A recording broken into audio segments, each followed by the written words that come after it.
Hello বন্ধুরা, রাখি সৃজিতা লাইফস্টাইলের পক্ষ থেকে আমি রাখি সরকার শুরু করছি আজকের ভিডিও। তার আগে বলে দিই, ভিডিও ভালো লাগলে ভিডিওতে লাইক করো, আর যারা এখনও আমাদের চ্যানেলের সঙ্গে যুক্ত হওনি তারা তাড়াতাড়ি ঝটপট করে সাবস্ক্রাইব করে নিও চ্যানেলটাকে। চলো ভিডিও শুরু করা যাক। ভিডিও থাম্বনেল দেখে সবাই বুঝেই গেছো আজকের ভিডিওটা কী নিয়ে। হ্যাঁ, আজকের ভিডিওটা মা বিপত্তারিণীর পুজো নিয়ে। চলো ভিডিও কিন্তু স্টার্ট করা যাক, আর কিন্তু দেরি করব। বাঙালির 12 মাসে 13 পার্বণ লেগেই রয়েছে। 7ই জুলাই থেকে শুরু হয়ে গিয়েছে রথযাত্রা। রথযাত্রার সঙ্গে সঙ্গে আসি বাঙালির অন্যতম ব্রত বিপত্তারিণীর ব্রত। আষাঢ় মাসে সোজা রথ থেকে উল্টো রথের মধ্যে যে মঙ্গল ও শনিবার পড়ে সেই দিনই করা হয় বিপত্তারিণীর পুজো। অর্থাৎ এবার 2024 সালে বিপত্তারিণী পুজোর তারিখ হলো 9 জুলাই মঙ্গলবার। বাংলা ক্যালেন্ডার অনুসারে 1431 সনের 24শে আষাঢ়। এবছর বিপত্তারিণী ব্রত পালনের দ্বিতীয় দিন হলো 13ই জুলাই শনিবার। বাংলা ক্যালেন্ডার অনুসারে 1431 সনে 28শে আষাঢ়। আজ থেকেই শুরু হয়ে যাচ্ছে বিপত্তারিণী পুজো। দুর্গার 108 রূপের মধ্যে অন্যতম হলেন দেবী সংকটনাশিনী, তারই এক স্বরূপ বিপত্তারিণী। ধর্মীয় বিশ্বাস অনুযায়ী দেবী বিপত্তারিণী নিজের ভক্তদের সমস্ত বিপদ থেকে দূরে রাখেন। আষাঢ় মাসে বিভিন্ন ব্রত উৎসবের মধ্যে অন্যতম হলো বিপত্তারিণী পুজো। এই পুজোয় দেবীকে একটি লাল সুতো নিবেদন করা হয়, পরে সেই লাল সুতোই হাতে বাঁধার প্রথা রয়েছে। মনে করা হয় এই সুতো বাঁধলে দেবী তার নিজের ভক্তদের সমস্ত বিপদ থেকে রক্ষা করবেন। বাধা বিপত্তি, সংকট থেকে সন্তান ও পরিবারকে রক্ষা করতে এই পুজো করা হয়। এই পুজো কোন তিথিতে হয় জেনে নাও।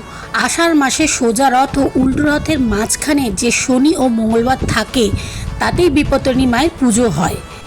শাস্ত্র মতে বিপত্তারিণীর পুজোয় দেবীকে 13 রকমের ফল, 13 ধরনের মিষ্টির ও 13 ধরনের ফুল নিবেদন করা হয়। 13 ধরনের নৈবেদ্যও কিন্তু ঠাকুরকে দেওয়া হয়। আবার যারা এই উপবাস করেন তাদের 13 ধরনের ফল বা খাবার খেয়ে ব্রত ভঙ্গ করার নিয়ম রয়েছে।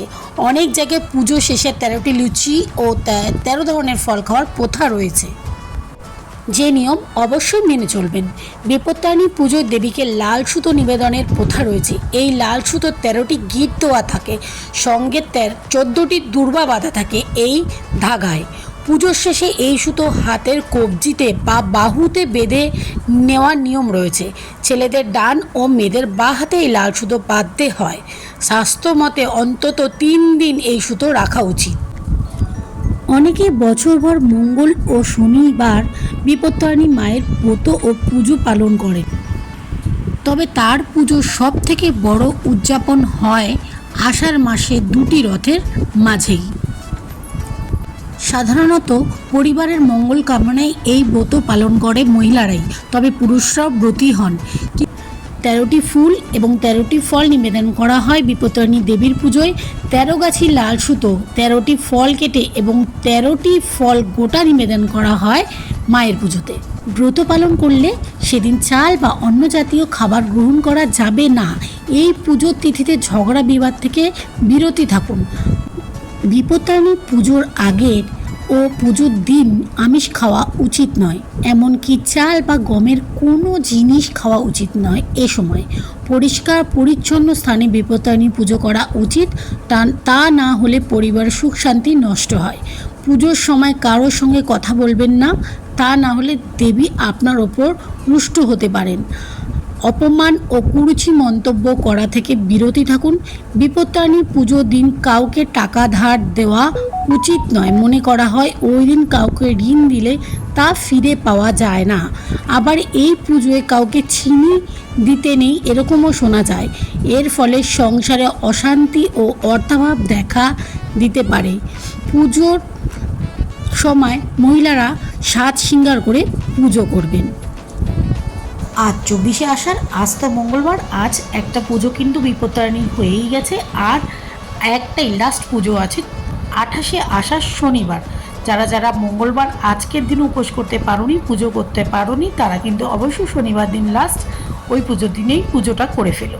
চলো, আমার কিন্তু শ্বশুরবাড়িতে নিয়ম নেই বলে আমি বিপত্তারিণী পুজোর ব্রত পালন করতে পারি না। তো ঠাকুরকে মন থেকে ডাকি সকলের ভালো রাখুক, সকলকে ভালো রাখুক, সকলের মনোকামনা পূর্ণ করুক। চলো, ভিডিও ভালো লাগলে ভিডিওতে কিন্তু অবশ্যই লাইক করতে হবে, আর চ্যানেলটাকে সাবস্ক্রাইব করে নিতে হবে। নোটিফিকেশন বেলটাতে অলে ক্লিক করে দিতে হবে, যাতে পরবর্তী ভিডিও তোমাদের কাছে সবার আগে পৌঁছে যায়। চলো টাটা।